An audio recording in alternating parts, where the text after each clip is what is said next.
With a landmark decision reversal like this, people are asking what comes next for Arkansans. In an exclusive interview only on 11, our Sarah Habakowitz sits down with Governor Asa Hutchinson to show us how he's responding to the ruling.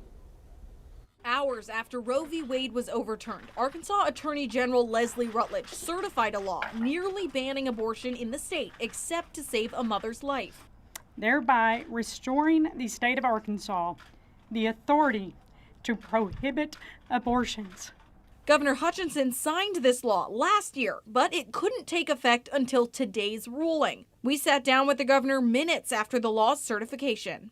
To have that change in one decision today is probably one of the most dramatic historical moments that I've had from the court in my lifetime. Arkansas's new law has no exceptions for rape or incest. Last month, Hutchinson said he would consider efforts to put those exceptions in place. But today, he voiced a different perspective. It doesn't have any exceptions for rape or incest. You've talked about some hesitation about that in the past. How are you feeling now? You know, I've made the point that there is a closer debate on the exceptions of rape and incest, but the legislative will was clear.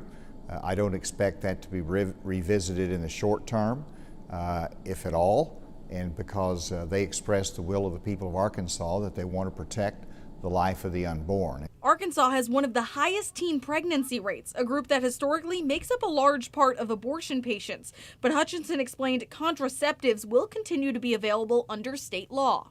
It's important to note, and this is not for teens because, you know, hopefully they will exercise abstinence, but there is no prohibition in terms of contraceptive access.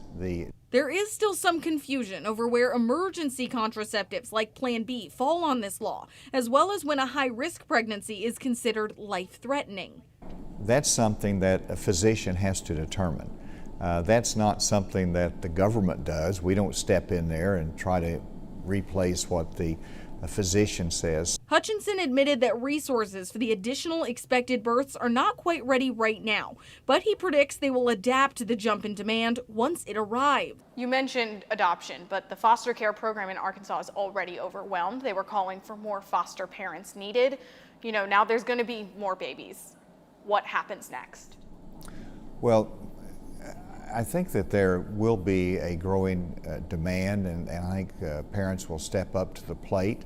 I think they will be willing to adopt as needed, but you know, we want to put the resources as needed. He mentioned putting more money towards crisis pregnancy centers, but there are still unanswered questions about what resources will be needed and how much. We're all going to learn a lot in the coming months and years. Reporting at the Capitol, Sarah Habakowitz, THV 11 News.